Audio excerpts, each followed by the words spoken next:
Hey, what's going on? In this interview, I talked to Derek Bingham. And if you attend very many of my live streams, especially the recent ones in 2020, you probably have seen Derek in the chat. Derek has done something amazing. So he started a site, and I think within 5 months, he hit $1,000 per month. And then over the course of a couple more months, he hit over 2,000. Now, he was on target to hit $3,000 or more in April of 2020 when the commission rate change rolled out. Now, like many of us, and perhaps you have seen this as well, we realize that we're going to earn less money as affiliates for Amazon. But we also know that because we have traffic and because we have skills in content and SEO and generally just getting traffic, we're going to be okay. We're going to be able to get traffic. And Derek brings a couple really cool things to the table because he's taking an approach that's a little bit different than what I typically teach, although he's doing a lot of stuff that I do like and that I do teach. But he has about 90 posts on his site, around that number at the time that I'm recording this, and he was pulling in a lot of money. He's not even getting that much traffic to his site. So it's interesting that he's able to make so much money, yet he has a relatively modest number of posts and a very modest amount of traffic. So learn from Derek, dig into what he says, watch this a couple times, share it with your friends. And by the way, if you're brand new to this channel and you don't know who I am, I'm Doug Cunnington. I blog at Niche Site Project and I talk about affiliate marketing and SEO and project management. And I love doing these success stories. So if you are brand new, I recommend you check out some of these other success stories. There's links and stuff. It's on this side or down below or something like that. But watch this interview with Derek. If you have any questions, please ask in the comments. Derek will definitely come back and answer them for you. And if we have enough questions, I'll bring them back on for round two. So thanks to Derek for taking the time out. Thanks to you for getting ready to watch this thing. And without further ado, here's the interview with Derek Bingham. Hey, what's going on? It's Doug Cunnington here from Niche Site Project and the Doug Show. I almost forgot where I was from. I was like, hey, I'm Doug from wherever. From Earth. I'm here with my friend Derek. How are you today? I'm doing good, Doug. How are you? Doing awesome and pumped to have you here. You've been very active on some of the YouTube live streams recently, which is awesome. I love seeing people in the chat. The coolest part is you've been sharing results, and that's why we're talking today. Because you started a site about 9 months ago. You've seen awesome traffic and income. So we're going to get into some of those details. Now, I like to start off a lot of times just hitting like what's your revenue numbers for the last month or so and traffic numbers as well. And then we'll pull it apart and learn about you and learn about your site. So what are the results? As of last month, a little bit over 2,500. I shared those results with you. So I think you've seen some screenshots of that. And in terms of traffic, I've been getting roughly about 200 and change or so people per day. And that's been pretty consistent. It's been going from 250 maybe to maybe like in the 190s or so, kind of up and down, little spikes here and there. Yeah. Awesome. Very cool. And just for people's reference, we're recording this like in early May of 2020.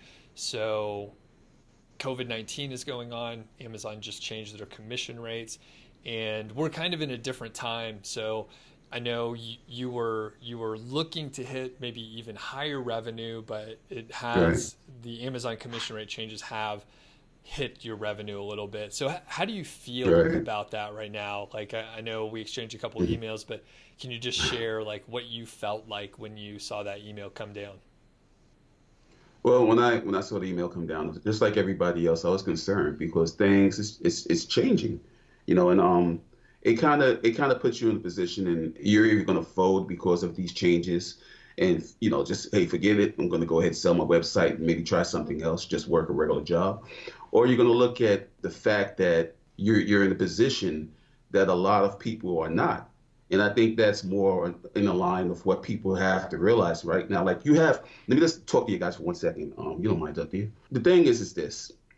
I think people right now, there's a lot of people that visit your site regularly, and we all attend your live streams because to me, it's one of the best business podcast live streams online, period. Now, not just saying that because you're interviewing me now, but I really attend these live streams, and you are putting people in a position to do your courses that we are in a great position that we are now professionals.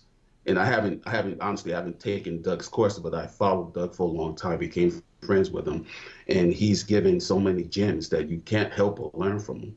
So with that being said, the course that he's teaching, he's putting you in a position that you're a professional, and that mindset that you're a professional, that you have an opportunity that not most people have right now. Then the fee changes from Amazon shouldn't be that big of a problem, because now you can take the knowledge that you have and use that to your advantage. And that's more or less the mindset that I personally have in terms of what is my potential beyond Amazon. One takeaway that I would say that I've learned from this experience is that, yeah, it hits you a little bit when it hits you in your pocket, but you're either going to be a badass or you're going to fold. It's like one or the other. Which one are you going to be? Right now is the time where you're going to be exposed. And it's not that the world is watching you. It's that we're watching ourselves. What's going to be our biggest takeaway from this that's going to put us in a position to go to the next level? And for me, that is looking at other opportunities, just not just with Amazon, but outside of Amazon. And I guess we'll talk more about that a little later in the show. But, that's kind of where I stand with everything in the Amazon changes.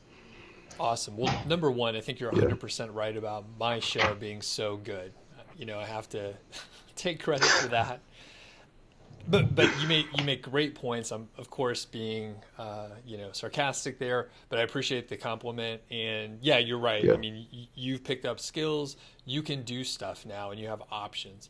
You have traffic on your website, and you know how to build a website. You've been doing this for a little while, which we're going to get into some of the details. So love to jump into the results to make sure people know that they should listen to you, Derek. So let's back up before we dissect your site and talk about it. And who are you? What do you do? Where are you from? All that stuff. Originally from New York, I've been in Georgia since 2006. And I do have a day job. I work in the IT field. I work for a global tech company in Buckhead. Outside of that, I spend an awful lot of time working on websites. That's kind of my passion. It's what I go to sleep thinking about, what I wake up thinking about, websites. So yeah, Awesome. That's a little bit about me. And you and I connected like way back when I got started. I don't know if you started around the same time in 2013. Is that about the same? Yeah, we're around about that time. Cool. About that time. Yeah. So we've been in touch kind of, and we kind of fell off and did some other stuff. I mean, it's been 7 years, so it's been a while. But Has it been that long? That's Oh God, 2013. yeah, it's been a while, man. right? Yeah. Yeah, it's crazy. So you're in the area that I grew up in, and when I was back in Georgia this last time, in I guess the last few months, you weren't able to come to the meetup. So next time we're in Atlanta, I unfortunately. got to do the Yeah. meetup. Hopefully people can socialize, and we won't have to like be 20 feet away in a restaurant. But yeah, we'll Bring have some to hook up. N95s to some gifts for everybody, right? Yeah, that's right. That would be, well, Yeah. we got to do what we got to do. But yeah, so Yeah. we'll have to connect whenever we're in Atlanta, or whenever I'm in Atlanta and you're in the area, of course. So Absolutely. we connected way back, kind of stayed in touch, and you've been on the live stream. So we're like, hey, we got to share your story here because it's so interesting. So can you take us back? Like, where did you first get started, and when did you get exposed to niche sites and making money online and all that stuff? Oh man. Oof. You know, I've been following guys like Pat Flynn, Spencer Hawes, Johnny Dumas, Gail from Authority Hackers. I'm quite sure. Yep. And as far as in SEO, guys like Neil Patel. I've been hearing about niche sites for a little while. I wasn't so much a practitioner in in that field at first. But when I started seeing results and started following case studies, it kind of got me to the mindset that's, hey, you know what? There's something else out there other than just the typical job. And that kind of put me in a position of like, well, how am I going to get myself involved in this? So I didn't know too much about developing a website. These were back in the days of Front Page. I'm quite sure you're familiar with that. Mm-hmm. I didn't know HTML at the time, so I just picked up an HTML for Dummies book. That's how I learned HTML. And I built my first website, which was god awful, and I failed miserably. But the takeaway from that was that I found that, I could actually build a website and there was some potential. So I had a second crack at it, got introduced more into the WYSIWYG type of situation with WYSIWYG. That's like a platform where you can build a website and see it as you're building it. Yeah. Quite sure, about this. What you see is what you get. It's what you get, right? And that I built, and I actually the first site that I got results with was actually a hot sauce site. And I shared a niche with you. I don't know how profitable it is today. I built a hot sauce site, and it was funny because I was doing like 50,000 a month in traffic, and I didn't understand what traffic was.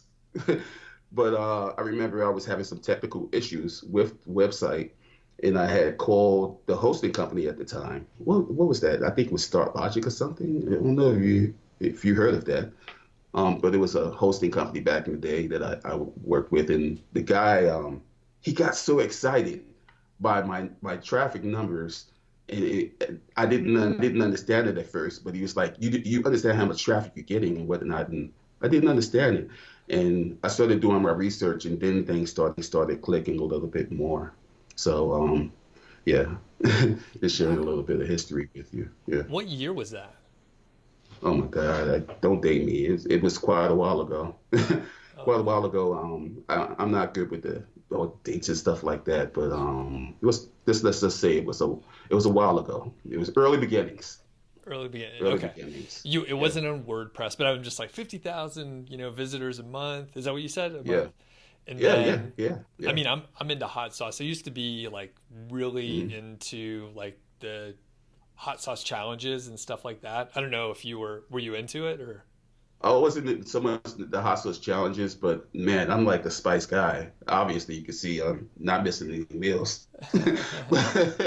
So yeah. I just did something that I liked and I was interested in, and it was also about just building something that can change things a little bit for me financially, and it kind of worked. I think my highest revenue at the point back in the day on building that site probably was about $600-700 a week, and I know it's not much, but at the time it was for me.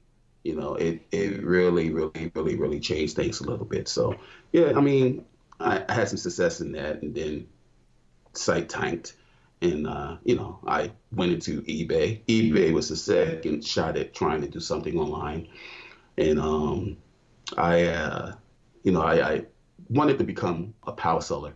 I don't know if that's still around, the power seller thing or whatever. Quite sure it probably is. And I actually reached that goal, and that also put some light in my eye to say, well, you know what? There's a lot of potential for making some real money online, and that's what led me into reading some websites, following guys like we talked about earlier, Pat Flynn, Spencer, and everybody. And kind of got me to where I'm at now. Yeah. All right. And did you have that entrepreneurial spirit for like ever since you could remember, or did you pick this up like maybe it sounds like you're fine with your full-time gig, but yeah, like what's the history with you and starting businesses? I think it's always been like a dream of mine to actually be in control. And as you grow older, not everyone thinks like I think, and it's okay. There's nothing wrong with it. But it's the fact of having control. And I think for me, it's the first time you lose a job, it puts you in a mindset that you're thinking like, what happened, and where did I go wrong? the fact of you being dependent, you're depending on a company to provide income to you. They're the ones that's going to choose where you live, what health benefits you have, how you're going to feed yourself and your family. They have a lot of control over your life. So my mind now is just based on, having a business puts me in control of everything. I make the decisions. The sky's the limit in terms of how much money and potential I have to do whatever I want to do. And to me, that this gives me fire every single day, knowing that I'm in control. And that's basically more important to me than anything else. So Yeah, yeah, a lot for me is around the time freedom. So, you're talking about control of what you're doing and being able to choose what you're working on and just understanding that, like, you're putting food on the table, you're earning the money based on your decisions versus, just a cog in the machine. And then, like I said, for me, it really comes down to, choosing what I want to do on, well, we're sitting here on a Saturday morning. So this is right. normally, we're working with your schedule here, Derek, but normally I'd be Appreciate doing something else. Yeah, of course. I'm just it. giving you a hard time, but, freedom with my day so that I could work out in the middle of the day or, Mhm. go shopping or do whatever I want when it's not crowded out because I don't want to be around a bunch of people and stand in lines, which, you know, Club introvert. yeah, that's right. So Yeah, yeah. that freedom with your time is so important. Cool. So let's get into the nuts and bolts of the site. I'm going to ask a ton of questions about the content, and I think people are going to learn a lot because I know just some of the info that you sent ahead of time, like you're doing some interesting stuff. So, how many Right. posts are on your website? About 96, about 96 posts, about And 5 pages. okay, so Yeah, got about 90 posts, and then so under 100. You're not getting a huge amount of traffic for the revenue that you're right, making. right, And right. do you have any, like, what's the secret behind that? Why is that? 2 words, high ticket. I see that a lot of people, they sell, products that are maybe $20 or maybe $30 or even $50. And there's nothing wrong with that. But the thing is that, products like that is going to be based on volume in order for you to really make a lot of money.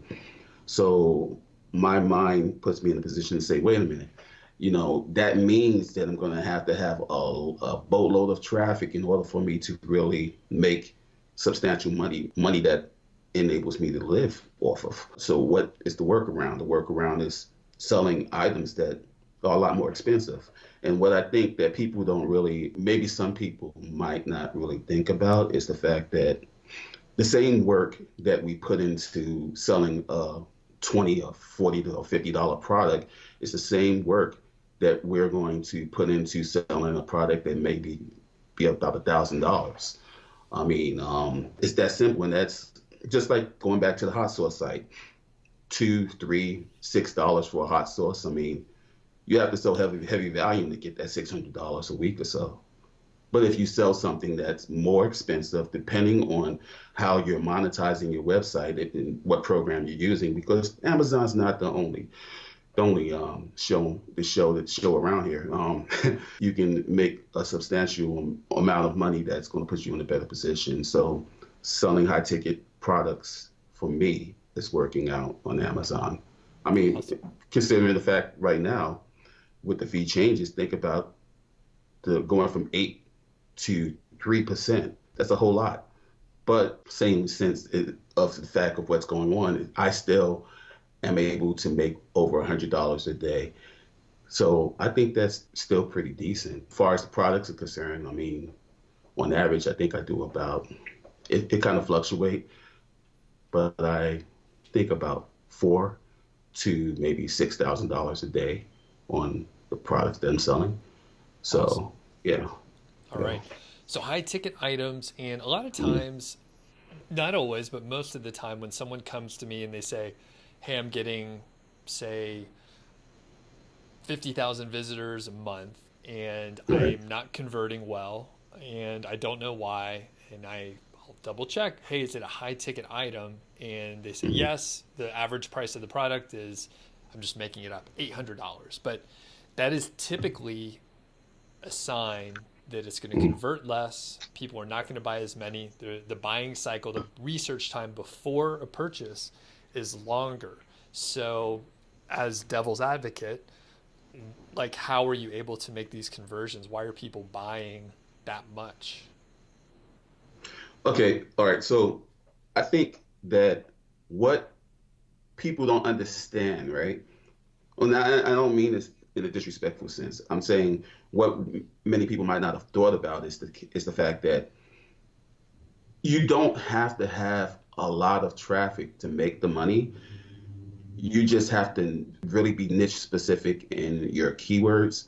You have to not just think about the buyer keywords, but think about what is the mindset of the buyer, what they're actually looking for, and position yourself to be in front. Because what we're just doing, we're just taking traffic, the people that are actually looking for the items already, and we're sending them over to Amazon.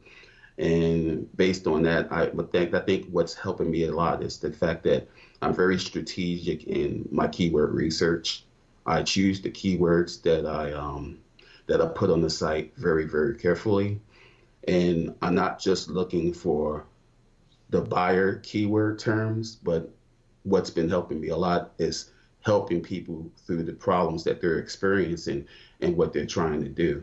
And doing that as a strategy has been very effective to put me in front of that audience and to get those conversions. Because if I'm telling them, hey, I see that you're looking for this blue pen, and I have a better blue pen that writes a little bit better, has a finer tip, and you should buy this because it's done this and that for me, they're going to probably take that advice, right? So that's kind of the mindset that I have. And the higher ticket items, you don't have to have that large volume. You just have to have that niche specific crowd coming in that's looking directly for what you got to offer, and put them in position of and to shoot them over to wherever you're monetizing it. Okay, very Yeah. good.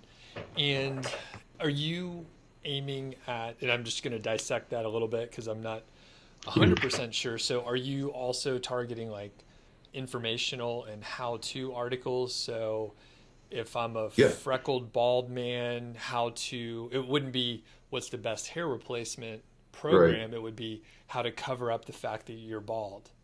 Is that what you're saying? Right. Like, all right, just that's a good question. Like, okay, for instance, if you talk about the bulkiness or whatever, or just like someone with acne, for instance, right? I think more in lines of pain point. Like, what is someone dealing with?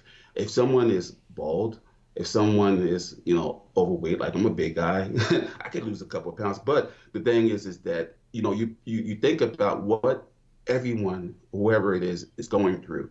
Why do they need this specific thing? And when you can think like that, when you're doing your keyword research is not just going to be best whatever, it's going to be best solution for whatever.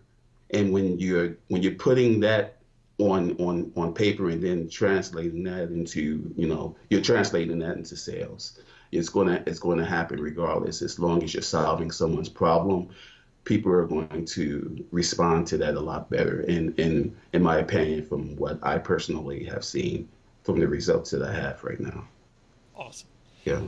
Uh, For the mechanics of the actual content, can you tell us about the length, maybe some mhm, of the formatting observations that you've mhm. had, and just how you approach the actual content posted on your site? Right. Typically about 1,000 to 1,500 words, sometimes depending on what the actual keyword is and what problem it's attacking. I might go up to 2,000 words. I don't have to go too much further than that. There are times that I'll do 3,000 words. In terms of the structure of the actual articles, just general. Just if you're reading something like I can't look at the way Doug structures the way you structure your content, and you structure your content somewhat like Doug. You have subheaders. You look at the word count, being consistent with that. Your 1,000 to 1,500 words, and you're making sure that you're having pictures that has some links in them. You can use Amazon's links that, Amazon is just really funny about how you're, using pictures off of Amazon. So a lot of people just take pictures off of Amazon, and you can't do that. You have to use Amazon's links that they provide for you, and that puts you in a good position to get the results that you're looking for with the content. That's what I've been doing, and I've been pretty happy with the results that I've been receiving from it. Do you put videos in as well? Not as much. One of the reasons why is because of the fact that with video, it's kind of hard, number one, to find videos that don't have someone else trying to sell products, and they'll link off of the videos that you put on the page, unless you're doing your own videos, and they'll make the sale and you won't. Does it help? Does it add value? Yes. But unless you really have the revenue to purchase the products that says I'm doing high ticket, I'm not going to spend that amount of money buying these products and then making videos around it. So I just tend to just forget about the videos right now and worry about the content. Serve my people by really, really, really, really, really solving the problem, doing it in the best way, doing and being consistent with that, and that's been effective for me. Okay. Yeah. And to take a small step back and just highlight what you mentioned here, some people, especially people that are new to affiliate marketing, they often say, well, if you don't buy the products, how can you possibly write a review? You are just not adding value. So Derek, how are you adding value by publishing products that you don't even own? Okay. The thing is that one there was like a week or two ago, Doug introduced the world to this fantastic tool. What is it called? Google. You might have heard of it. Google is your best friend. I've been using Google as my main tool, of my main resource in terms of studying about these products. My second go-to is YouTube, looking at how these products work, the issues that people are having, and I use those things to my benefit. I mean, it's no different than you having the actual whatever it is that you're selling in front of you. If you're researching it, you're actually looking at it. You're not physically touching it, but you can if you need to. The stores are open again, if certain stores that is. Maybe just go to the store and put your hands on it. Feel around it. Nobody's looking. You might want to snap a picture of it, and you can just go from there. There's ways around it that still gives you enough information that you can utilize it and benefit from it. But I don't look at that as something that's going to keep me from giving a great review on a product. I try to just make sure that I research things and research them well, because if you don't, the end result is not just going to be people that's not converting, but people like to write about things that they had bad experiences with. So I try to make sure that I'm always on point with that. Cool.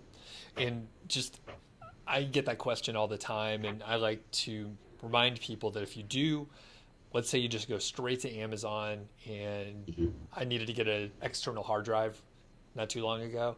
If you just try and look for an external hard drive on Amazon, there's like 100,000 results, basically useless. It's like, how do you figure out if this is a recent model or one that is out of stock, or not out of stock, but just an old model from like 3 years ago? So you kind of need a curated list, and it's very helpful to have that curated list if you just want to, make a purchase and like not spend Right. too much time, 2 3 days researching. So you have about over 90 posts, but less than 100 on your site. Can you tell us, did you write the content? Did you hire some writers? How did you get all that content? Right. I wrote about three or four, and then I figured that what, better management of time would just be to hire out. So I outsource everything now, and that's really been helping me focus on other things instead of just focusing on being something that I'm not. I can work on the website on the back end. So yeah, outsourcing has been a great help for me. Okay.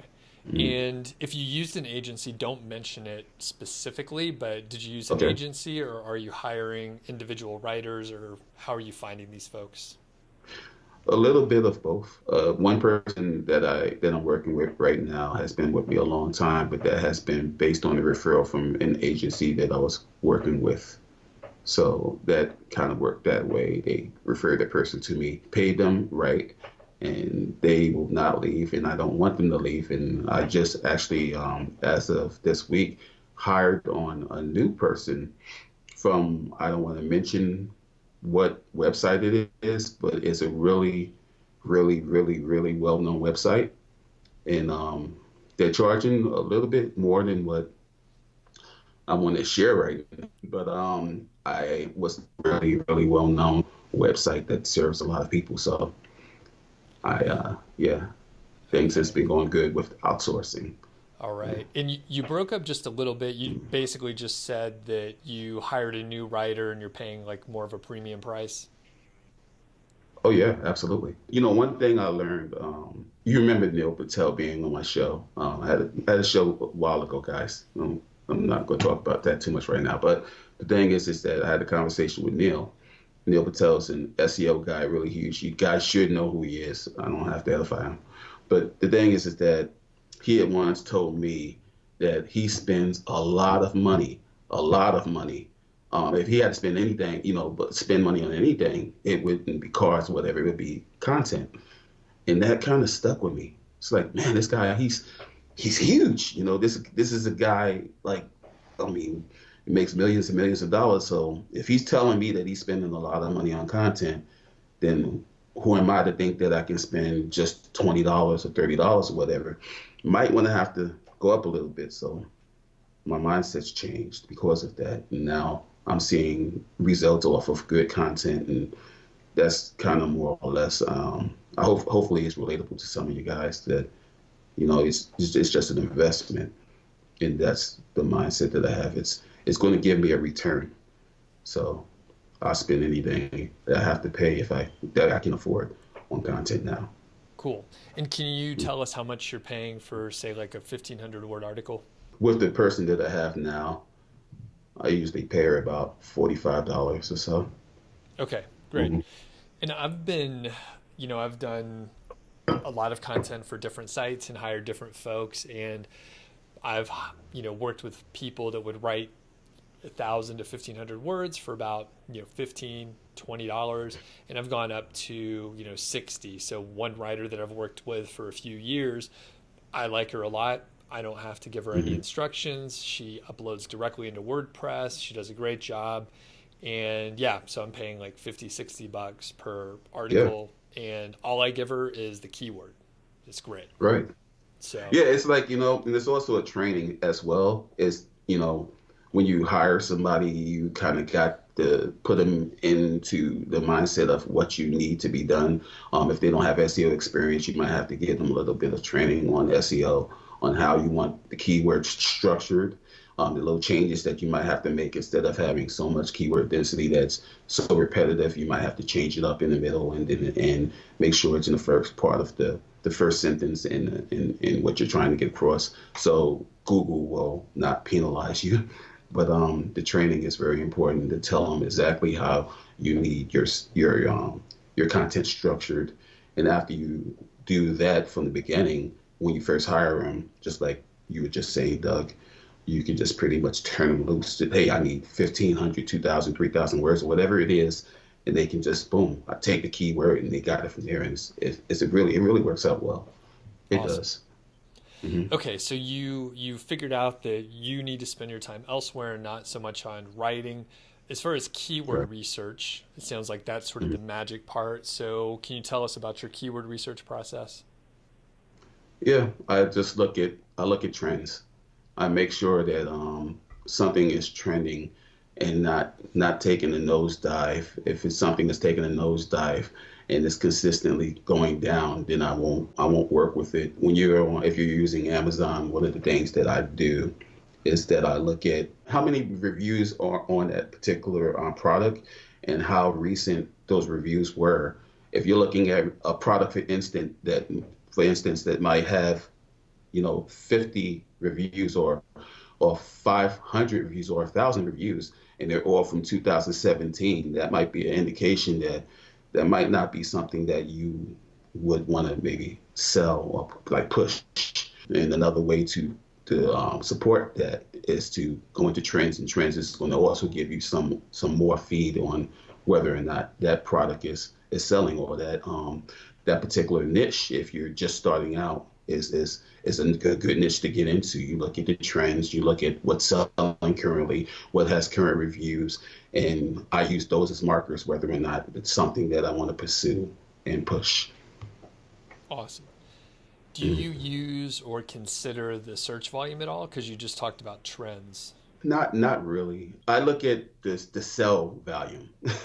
I look at how many products are selling. I'm looking at how hot that particular niche is, and whether or not it's a seasonal niche. And I also stay away from seasonal stuff. I know that there's great things about, great opportunity in terms of selling high volumes of products for a particular niche in certain seasons, but that's just for the seasons. Like if you're selling anything dealing with water, like maybe swimming, pool items or whatever the case may be, that's going to be just for that particular season. What about the rest of the year? So I try to stay out of that type of situation and put myself in a position where I have, evergreen products that's not seasonal. It's more or less, it sells year round and it's consistently selling. So that's kind of where I put my mindset into those type of products and those type of niches. Yeah. All right, so you don't consider search volume really at all. It sounds like you mainly look at products on Amazon and the trends and like Google Trends. Is that how you're judging a trend? Yeah. Okay. Right. Go on to Google Trends, and I've been using that as one of my main tools in terms of my research on the niche, and also as well as keywords. Okay. I use Google as well, just not just Google Trends, but Google. And there's a shopping area in Google that gives you some ideas of how, the product volume is going, what they're doing in terms of volume. So I use that as well. All right. Mhm. Well, and this sounds, much different from, a lot of people in my sort of industry, my peers and colleagues and that sort of thing, where, keyword research is pretty important and you need to know that people are searching for it. So it sounds like because you're using trends, you do know that some people are searching for it because there's data there, right? And is there a Right. reason why you are omitting the search volume? I just found that just looking at search volume, it kind of, it hasn't been too effective in terms of, for far as for my particular niche, to give me an accurate estimate of like what that product might do in terms of the sales are concerned. And a lot of people, they're looking just at the volume instead of looking at how much is selling. And I think when you start to change that, change your mind in terms of, your thinking rather, in terms of, I just want a product that, a keyword that's showing me that it's high volume. It's just high volume, and not looking at more data, more history. Then you're gonna spend a lot of money and put a lot of work into something that might not give you the end result that you're looking to have. When you do the research and you put a little bit more effort into your keyword research and products, then you'll start to maybe realize, you know what, this product might only, it might only have a value of 50, but if you go into Google and look at the possibilities, you using the KGR like Doug shows you properly, and you'll see, yeah, it's only 50 on the volume per month, but there might be only one or two sites competing with that, and you're doing your SEO properly, then you're going to pretty much own that keyword term, and you're gonna just basically sell better than someone else, and you're going to get the results that you're looking for. So it's more or less looking at the product value on how much it's selling and how popular it is. Again, that's going to give you the results that you're looking for. It's been working for me, and I'm going to probably keep doing that. Cool. And I like it because, Mhm. number one, it's a bit against the grain. I know some other people for years, there's always, not naysayers, but people who are going against the grain at any given time. People are trying stuff that is different. And people are talking about search volume, and they have for many years. And generally, the big mistake, right? The big mistake I think people make is they think, hey, okay, I hear Derek saying, I don't even look at search volume. So they just say, forget it. I'm not going to look at search volume. And they forget to do the work that you're talking about. They don't do the Right. trend research. They don't look at the products that are selling. They don't look at the cyclical nature, or maybe they're old products that aren't even selling anymore. So if you have to do some research somewhere, and I think that's really important because I know so many people that have sent emails, hey, I've worked on my website for Mhm. 2 years. I have 200 posts, and I decided not to do keyword research. It turns out they're writing about stuff that no one cares about, but you're writing about things, or Right. publishing content rather, that people are interested in, and you can see it through other methods Right. aside from keyword research volume. Okay, awesome. Let's move on to link building and promoting your site. What are you doing for link building? Mhm. Right now, nothing.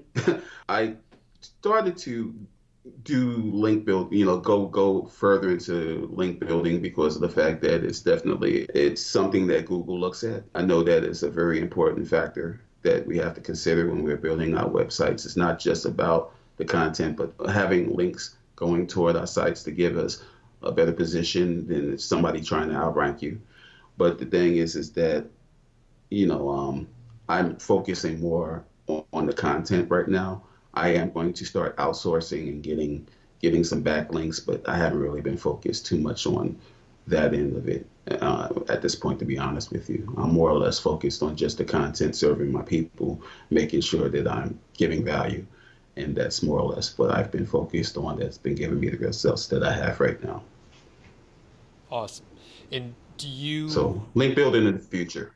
all right. Well, it's good because some people, Mm. they are not going to do anything. And I think there is some value in promoting what you're working on, regardless of what it is, because you'll just get a Mm. little more traction most of the time. Now, have you gotten any natural backlinks? Are there any backlinks just generally showing up? Couple here and there, not really good backlinks. Maybe one I could say that was a pretty decent one, but for the most part, not something that I would want to brag about or anything. Uh, Okay, yeah. cool. And sort of moving on to some bigger picture kind of ideas, how has this website impacted your life? A whole lot. It brought me to the point of understanding my real true potential. Yeah, I've done stuff in the past and everything, but we're in a different time. And when you stop doing stuff for a long time and you're going back into something and things has changed, you might not feel that you can actually win at this game. But when you change your mindset and really start doing some homework and putting in a little bit of effort, you start to have a little bit of self-discovery that you can do this. So yeah, I guess that's a factor. Awesome. Very cool. Yeah. I think Yeah. that hits a lot of people exactly like you mentioned. You're like, "Oh wow, I can do something on my own." And like you Mhm. mentioned, if it's been a while since your last one, it's like Mhm. you got to do it again. You're only as good as your last, whatever the sports analogy is, your last game, your last match, whatever it is. So very Mhm. cool. Now, I don't know. Do you want people to follow along with you anywhere specific, and we can put links for all that stuff? I don't know if you want to keep a low profile or anything, which I 100% respect. I'm going to be relaunching my podcast in a little bit.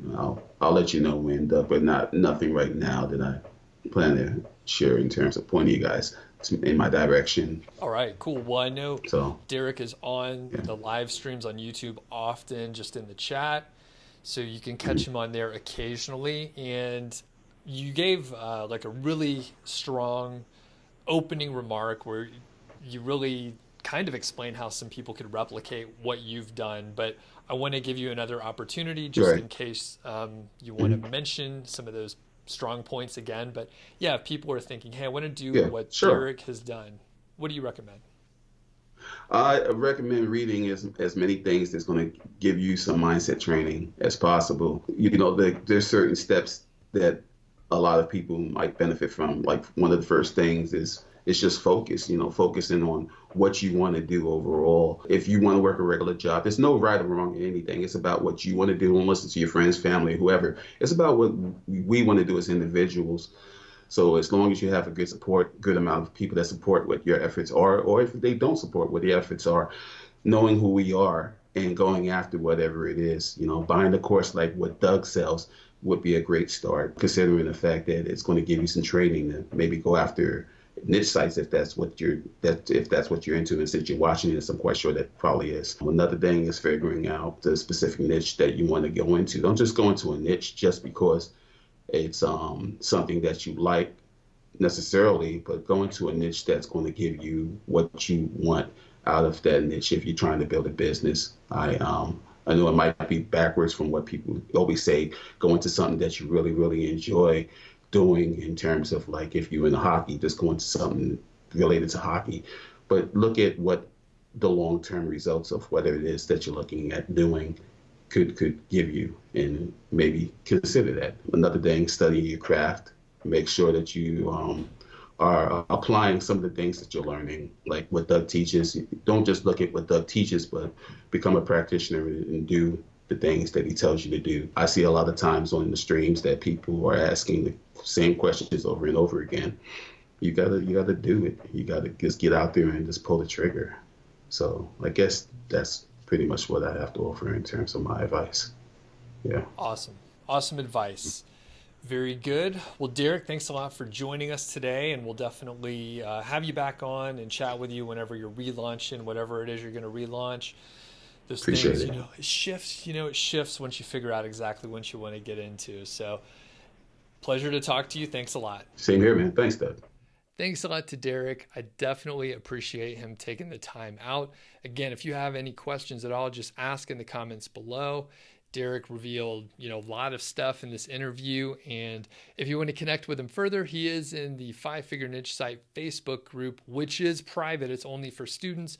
But if you are a student, he is in there, and he's a super nice guy. So if you do see him around in the chat and stuff like that for a live stream, you could probably have a side conversation with him there. So thanks a lot. Have a great day out there, and we'll see you on the next one.